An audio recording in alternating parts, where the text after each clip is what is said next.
Oke, Dunsana Suara Minang TV bersua kembali kita untuk di season kedua masih membahas masalah problematika pengurusan visa luar negeri.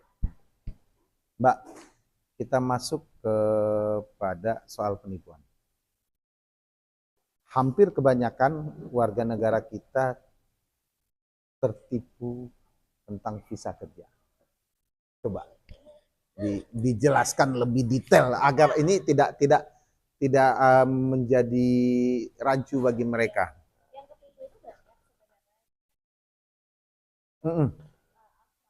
Ya, ya, ya. Karena itu yang paling sekarang ini paling marah. Oke. Teman-teman itu banyak melihat anak-anak teman-teman dari working holiday visa kok enak banget yang tadi saya bilang kerja aja dapatnya 3 juta satu hari cuma cuci piring. Iya, iya, iya. Jadi ini kan digoreng. Nah, oh iya, sorry mic-nya. Dipencet aja di sini ya. Sebentar. Maaf. Enggak, cabut dulu. Oke. Iya, jadi banyak balik lagi tadi ya. Banyak teman-teman kita sendiri yang memang nyari kerjanya kan jadi bisa nggak terus akhirnya agen-agen ini bermunculan. Orang ngurus visa itu sebenarnya gampang, Pak. Tinggal buka ini account, masukin semua datanya. Nah, yang mereka takut ini kan saya nggak punya rekening koran, saya nggak punya pekerjaan tetap. Ini yang dari kelas bawah ya, Pak ya. Jadi benar-benar si agen visa ini datang sebagai penyelamat. Oh, saya mempersiapkan semuanya. Padahal mereka sedang membuka resiko untuk teman-teman kita di blacklist dengan data-data palsu. Iya kan? Terus udah gitu, kesiannya sampai sana saat ini juga dirubah jadi protection visa. Itu sih Pak, yang penipuan yang sekarang ini terjadi dan ini diperjualbelikan, dijual terus-menerus, di mana dibilang visa turis bisa dirubah nanti jadi visa kerja. Sebenarnya enggak, ya turis ya turis. Iya. Tidak ada yang namanya turis sampai working holiday itu tidak ada ya? Ada Pak, working holiday visa itu memang ada, tapi itu terbatas dengan syarat mereka harus yang tadi minimal D3, kemudian mereka punya bahasa Inggris yang baik, minimal IELTS yang 4,5, usia maksimal 30 tahun, dan terakhir mereka harus ada SDU WHV. Apa itu? Surat dukungan dari pemerintah Indonesia untuk WHV. Jadi mereka harus dapat SDU WHV-nya dulu, baru mereka bisa apply visanya. Dan kuotanya itu cuma 4.000 sekian per tahun. Iya. Jadi kayak kemarin nih, ini baru kemarin nih, baru kemarin WAR itu dibuka, mereka apply sendiri, dokumen apa segala macam. Itu pun bisa diperjualbelikan WHV itu. Padahal sebenarnya sesimpel itu, kamu tinggal duduk, kamu apply sendiri. Saya selalu bilang, kalau bukan misalnya nggak dapat nih, saya nggak dapat. Kalau bukan rezeki kita, bukan jatah kita, jangan dicoba. jangan dicoba. Kamu nggak akan dapat, kamu ngapain aja. Tapi kalau itu memang jatah kita, kalau Tuhan udah buka pintu, nggak ada yang bisa tutup. Tapi kalau Tuhan tutup juga kita nggak bisa buka, kita nggak bisa ngapa-ngapain untuk buka. Jadi aku bilang, ya udah pintu ini ketutup, coba yang lain, jangan putus asa kalau misalnya memang itu nggak dapat.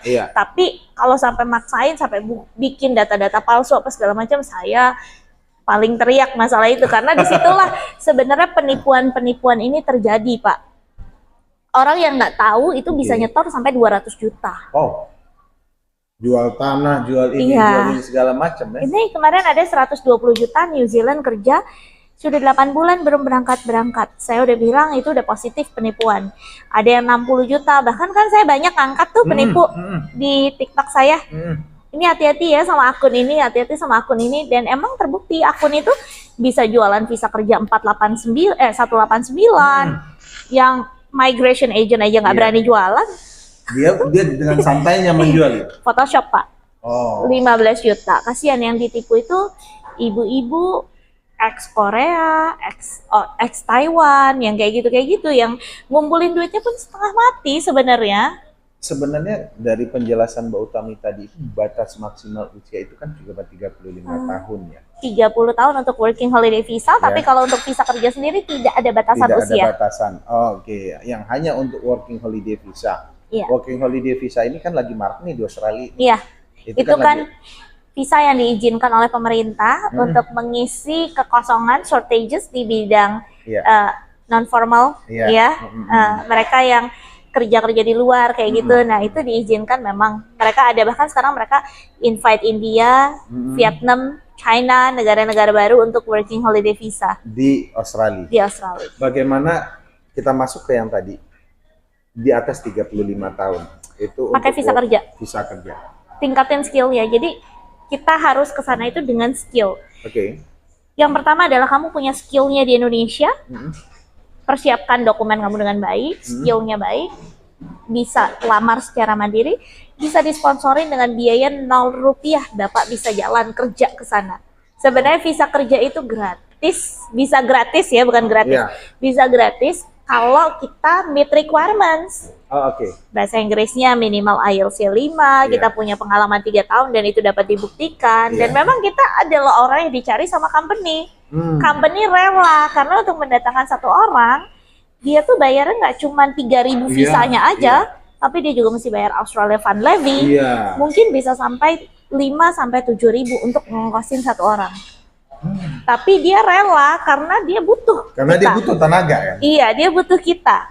Nah, kebanyakan orang itu bayar justru untuk dia bisa kerja. Kan? Ini yang terbalik lah ya. Ini yang sering terjadi. Kita mau kerja di luar negeri, kita bayar dulu. Sebenarnya di luar negeri sendiri kita tidak perlu membayar.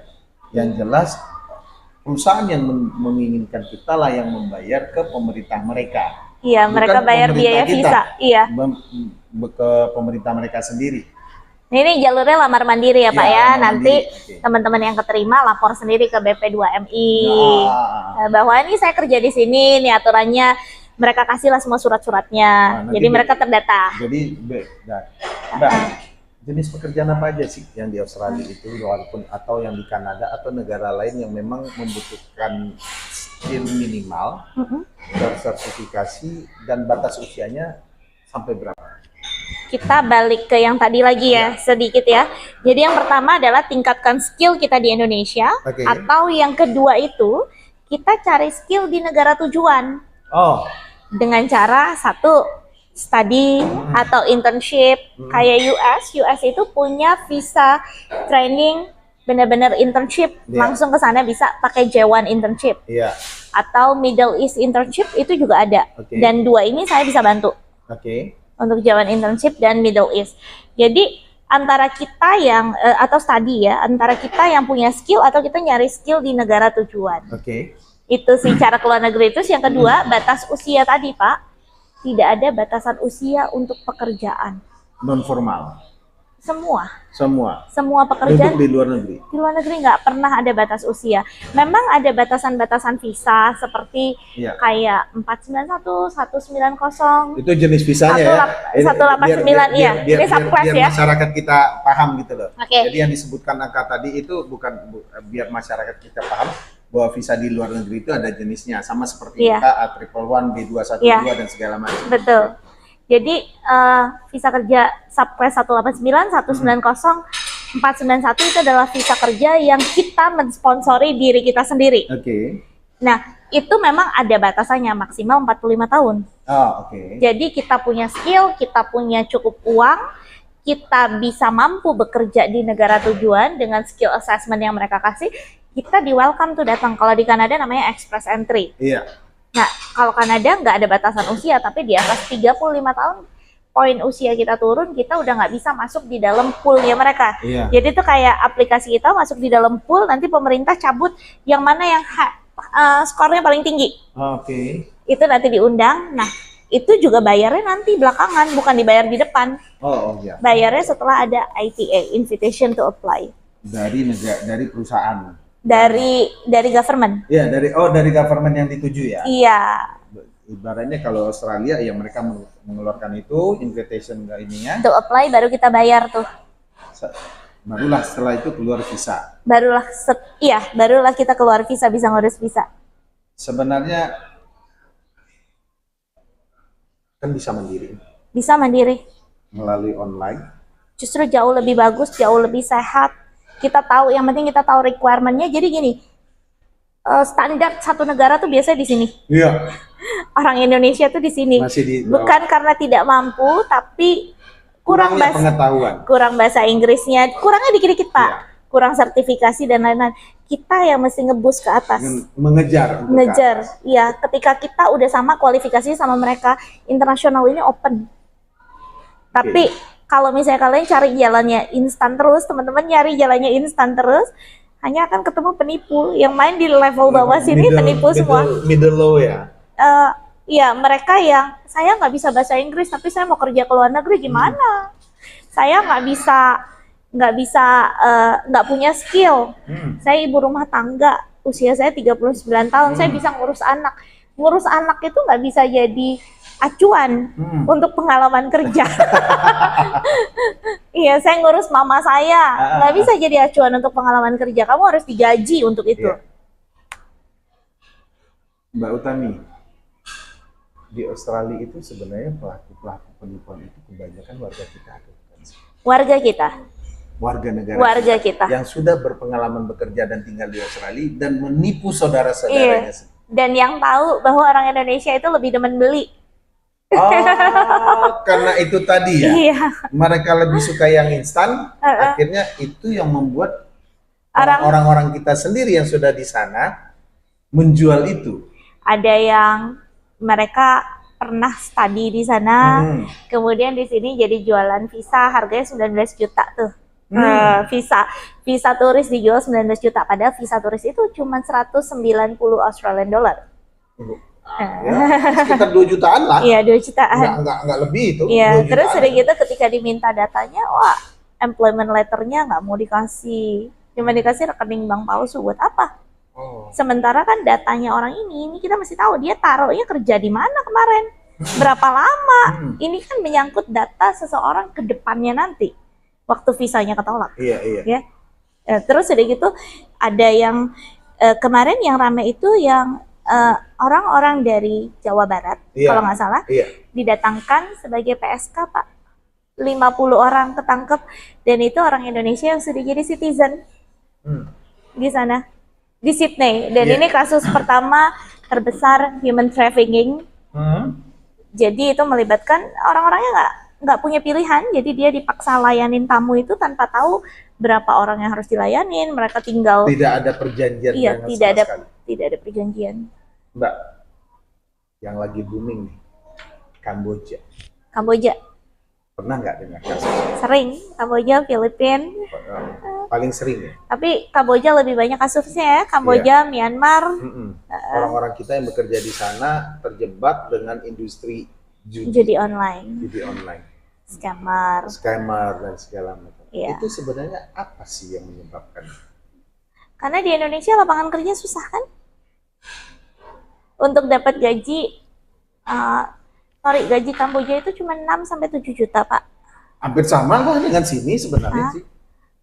Di Indonesia mereka kadang-kadang datang dengan yang sebelumnya gajinya 3 juta, mungkin ya, separuhnya. Terus cuman perlu bisa ngetik aja. Persyaratan kerja yang mudah. Bisa ngetik doang? Yang penting bisa ngetik. Saya pernah terima kasus satu. Saya nggak tahu, tapi ada orang mengadu ke saya, dan kebetulan saya juga punya link di imigrasi kita di seluruh Indonesia. Teman ini dia punya anak. Waktu itu saya nggak tahu apakah dia kerja atau tidak di Thailand. Ini juga bisa jadi pengetahuan bagi warga negara kita di luar negeri. Cara mereka mengatasi masalah kayak semacam gini. Dia sudah ada kontrak kerja. Ketika kontraknya sudah selesai sebelum masa waktunya, tetapi dia tidak bisa pulang. Ada nggak trik seperti itu untuk bisa? Kan Mbak Utami kan paling tidak dengan link berbagai negara imigrasi, negara tujuan, dengan imigrasi kita sendiri. Ketika kalau kesulitan, kita mengalami kesulitan kita di luar negeri, cara paling cepat itu adalah KBRI atau konsul, konjen ya. Konjen, datang aja dimanapun pasti ada perwakilan Indonesia, datang sebagai warga Indonesia minta pertolongan. minta pertolongan. Iya, karena nggak ada jalan lain. Kadang-kadang perusahaan-perusahaan yang kayak Kamboja, mereka tuh sangat ketat ya dengan berbagai pengawalan di mana nggak bisa keluar. Mereka nggak bisa kemana-mana, paspor dipegang dan segala bisa macam. Ada penyekapan juga, Pak. Iya kan, kita lihat ada banyak kasusnya, kayaknya uya-kuya udah banyak bahas ini. Iya. Iya, dan itu memang sangat memprihatinkan karena memang aku nggak tahu ya, tapi Gen Z itu dibilang katanya ada 10 juta orang nganggur, 10 juta orang nggak mau kerja. Iya kan? Iya. Sementara ada juga gerombolan Gen Z juga, saya yakin, yang pergi ke Kamboja untuk kerja. Iya. Justru memang mereka cari kerja di sana karena mereka ngerasa satu luar negeri, mungkin yang kedua requirement sih gampang. Iya. Sangat mudah. Dan di sana juga gaji nggak terlalu, malah bisa dikatakan lebih di bawah Indonesia. Gaji dibilangnya cukup besar, ya kan, yang penting bisa ngirim kampung, memperbaiki ekonomi, kerja apa aja mau. Itu kan orang Indonesia tuh sebenarnya ulet, kuat. Betul. Student saya di Kanada rata-rata itu baru masuk part time langsung dilamar. Kamu mau ya nanti kita sponsorin LMIA apa? Karena student kita tuh kan datang lebih cepat daripada yang lain. Iya. Belum jamnya 15 menit sebelum dia udah beres-beres. Disiplinnya memang mereka lebih dahulu. Kita lebih maju lah. Iya, dari sisi disiplin ya. Iya, kita lebih kuat kesiksa sebenarnya, Pak. Bukan terbiasa tersiksa dari bulan ke bulan. Jadi apa ya, kalau misalnya kita tarik apa ya namanya, rentangnya ya, kita tuh tahan disiksa, kan kita satu orang juga kita biasa multitasking, mengerjakan banyak sekali pekerjaan. Itu yang membuat kita jadi spesial kalau di luar. Menurut saya sih ya. Oke. Sementara kalau kerja di dunia terutama Western country, kalau di China itu nggak spesial, tapi kalau di Western country satu orang ya untuk satu pekerjaan. Kalau dia kasir ya kasir aja. Kalau dia waitress ya waitress aja. Nggak ada dari waitress. Orang Indonesia lebih banyak multitasking. Iya, nggak ada tuh dari waitress. Di luar nggak ada dari waitress sampai ke dapur, nggak ada. Nggak ada. Kalau di sini dari depan sampai ke belakang pun dihajar. Iya, bawa belanjaan semuanya kan. Mungkin Mbak bisa memberikan sedikit gambaran kepada pemirsa kita dari A sampai Z, kalau memang ingin bekerja di luar negeri itu seperti apa? Simpulan ya, conclusion ya. Oke, yang tadi yang pertama kita harus ningkatin skill. Ya, kemudian perbanyak sertifikasi. Ambil dari mana aja. Kalau misalnya memang Indonesia belum ada nih tempatnya, kalau saya tahu ada banyak BNPS ya namanya, BNSP. Ada banyak sertifikasi yang bisa juga didapat dari BNSP. Kemudian ada mungkin LPK, tapi seberapa tapi seberapa ini bisa berlaku di internasional saya nggak tahu. Tapi yang jelas yang semua online di internet itu rata-rata bisa dipakai di LinkedIn, dan itu sebenarnya kalau kita study aja, kita kursus aja, itu gratis. Kita dapat pengetahuan secara gratis. Selesaikan aja kursusnya. Tapi kalau mau sertifikatnya ya bayar. Dan itu nggak mahal, $18, $20. Dan itu diakui. Iya, dan itu bisa dipajang di LinkedIn. Selain itu? Tingkatkan skill, udah itu aja Pak. Tingkatkan skill, rajin apply lamaran di tempat job board resmi. Jangan bermain di sosial media. Jangan main sosial media. Dan yang paling penting, English. Iya, Englishnya, bahasanya diperbaiki. Itu termasuk peningkatan skill tadi. Jadi memang nggak ada cara lain, nggak ada cara instan untuk bisa ke luar negeri. Kita yang harus upgrade diri mati-matian. Untuk bisa. Iya. Batas usia maksimal dan minimal. Minimal 18 tahun, selesai SMA. Maksimalnya nggak ada batasan usia sih Pak. Rata-rata visa kerja. Untuk visa kerja. Tapi kalau untuk itu kan informal mungkin ya. Any Pak, saya pikir ya, saya nggak tahu, tapi saya banyak ngobrol. Ada satu juga orang Indonesia punya sekolah di US dan di Kanada. Dia pernah cerita ada satu temennya dia itu 70 tahun itu masih jadi supir truk. Pakai kruk padahal. Tapi masih oke untuk nyetir. Masih oke untuk nyetir. Itu Kanada ya. Untuk berjalan kaki ya enggak itu lah. Tapi kalau untuk nyetir. Temannya Pak Keke. Temannya Pak Keke itu Pak Keke waktu itu masih 54 tahun, Katanya, oh Kiki, you still young, kata dia. Karena mereka 60-70. Oke, Bang Kakak. Ini beliau nih rekomendasikan nih ke kita nih. Kalau bisa nanti online dengan Bang Kakak. Harusnya. Kebetulan Bang Kakak sendiri juga merupakan salah seorang pendengar setia kami, penikmat setia kami Suara Minang TV, yang juga merupakan orang Padang yang sekarang ini berdomisili di Kanada dan sudah cukup lama ya. Udah cukup lama, 6 tahun, 7 tahun kayaknya ya Pak Dan Keke itu. Memang kayak the legend Maple. Iya, bukan legendnya Maple, tapi buat saya pribadi Pak Keke ini adalah seorang legend di mana dia mulai memutuskan untuk studi itu di usia 52 tahun. Ketika semua orang bilang, gak bisa kamu studi, gak mungkin dapat visanya. Dia membuktikan orang itu salah dan dia tidak bisa. Ada batasan usia untuk dia bisa mendapatkan itu. Iya, dia sekarang berkarir di Kanada dan luar biasa lah. Luar biasa. Iya, Safira udah dibawa, ibu udah di sana. Memang, semua keluarga dia sudah di sana. Dan itu kita akui juga, beliau sering juga kita komunikasi secara offline, ya dengan beliau sendiri, dan kita juga berterima kasih. Sebenarnya kita dapatnya Mbak Utami ini juga dari beliau. Pak Rijadi. Oh iya benar. Jadi memang beliau sendiri yang punya. Mbak Utami, terima kasih banyak. Nggak terasa udah 20 menit tambah 45 menit kita berbincang, hampir sekitar 65 menit di sana Suara Minang TV. Mungkin jika masih belum memahami, sebenarnya inti dari yang kita bahas malam ini adalah bagaimana mengurus visa ke luar negeri itu mudah tanpa terkena penipuan-penipuan baik melalui agen-agen maupun orang-orang kita sendiri yang berada di luar negeri. Jadi kepada Sanak Suara Minang TV agar lebih berhati-hati menyikapi jika ada tawaran-tawaran bekerja di luar negeri melalui media sosial, melalui orang-orang broadcast, sebenarnya nggak prosedural, dan untuk mengurus visa itu sendiri sebenarnya gampang.